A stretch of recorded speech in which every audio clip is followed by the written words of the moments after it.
నమస్కారం. నా పేరు మణిరత్నం. మార్నింగ్ నుంచి నా శ్రేయోభిలాషులు, నా మిత్రులు నా యోగక్షేమాలు తెలుసుకోవడానికి చాలా మంది ఫోన్లు చేశారు. అందరికీ ధన్యవాదాలు. నేను క్షేమంగానే ఉన్నాను. మరి మార్నింగ్ 8 ఆ ప్రాంతంలో పోలీసులు వచ్చి నన్ను అరెస్ట్ చేయడం జరిగింది. మొన్న పొన్నూరు ఎమ్మెల్యే కిలారి వెంకటరామయ్య గారు ఒక గోడ ప్రారంభోత్సవం ఏదైతే చేశారో ఆ వీడియో తీసి నేను ఫేస్బుక్ లో పెట్టినందుకు గాను నన్ను ఈ రోజు ఉదయం అరెస్ట్ చేశారు. అయితే ఇది 3 రోజుల నుంచి జరుగుతుంది. నన్ను అరెస్ట్ చేద్దామని నా కోసం వెతుకులాట కానివ్వండి 3 రోజుల నుంచి జరుగుతుంది. నేను 3 రోజుల క్రితం ఏమంటే దూలిపాల నరేంద్ర కుమార్ గారు పొన్నూరు మాజీ శాసనసభ సభ్యులకి తెలియజేశాను. అప్పటి నుంచి నా యోగక్షేమాలు తెలుసుకుంటా ఎప్పటికప్పుడు నా గురించి సమాచారం తీసుకొని ఆయన పర్యవేక్షిస్తున్నారు. అయితే ఈ రోజు ఉదయం నన్ను అరెస్ట్ చేసిన తర్వాత వేగంగా స్పందించి ఎమ్మన్నే పార్టీ పెద్దలను అరెస్ట్ చేసి నా కోసం స్టేషన్కి మనుషుల్ని పంపించారు. మీరు అక్రమ అరెస్టులు చేసి బెదిరించే కొద్దీ మీకు అలుపు వస్తుందేమో కానీ మాకు ఇంకా ఊపు వస్తుంది.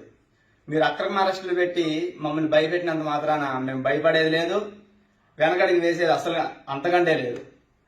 అలాగే మా జాతీయ నాయకులు నారా చంద్రబాబు నాయుడు గారు, అలాగే జాతీయ ప్రధాన కార్యదర్శి లోకేష్ బాబు గారు కూడా నా గురించి స్పందించి సామాజిక మాధ్యమాల్లో నా గురించి స్పందించారు.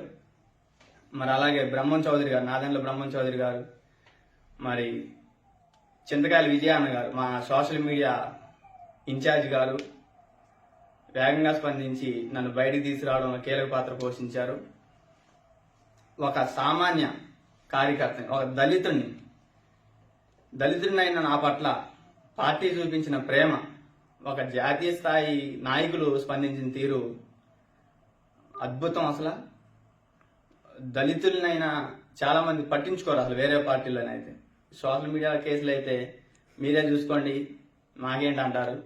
కానీ మా పార్టీ నాయకులు, మా పార్టీ పెద్దలు అలా కాకుండా నా గురించి వెంటనే స్పందించి నన్ను బయటికి తీసుకురావడంలో కీలక పాత్ర పోషించారు. ప్రతి ఒక్కరికి ధన్యవాదాలు. అలాగే లీగల్ సెల్ రేవతి అక్క కూడా వెంటనే స్పందించారు. ఒక దళితుడి యొక్క గొంతుని, ప్రశ్నించే గొంతుని నొక్కేసే ప్రయత్నం ఏదైతే ఉందో మంచి పద్ధతి కాదు ఇది. ముఖ్యంగా దళితుడి పట్ల జరుగుతున్న దాడులు ఏవైతే ఉన్నాయో ఈ రాష్ట్రంలో మనం చూస్తూనే ఉన్నాం. వీటిలన్నింటినీ మేము తీవ్రంగా ఖండిస్తున్నాం. జై హింద్, జై తెలుగుదేశం, జై చంద్రబాబు గారు. ఇది మొదటిసారి కాదు. ఇప్పటికి ఎలాంటి కేసులు 3 పెట్టారు. 3 సార్లు పోలీస్ స్టేషన్ తరలించడం జరిగింది.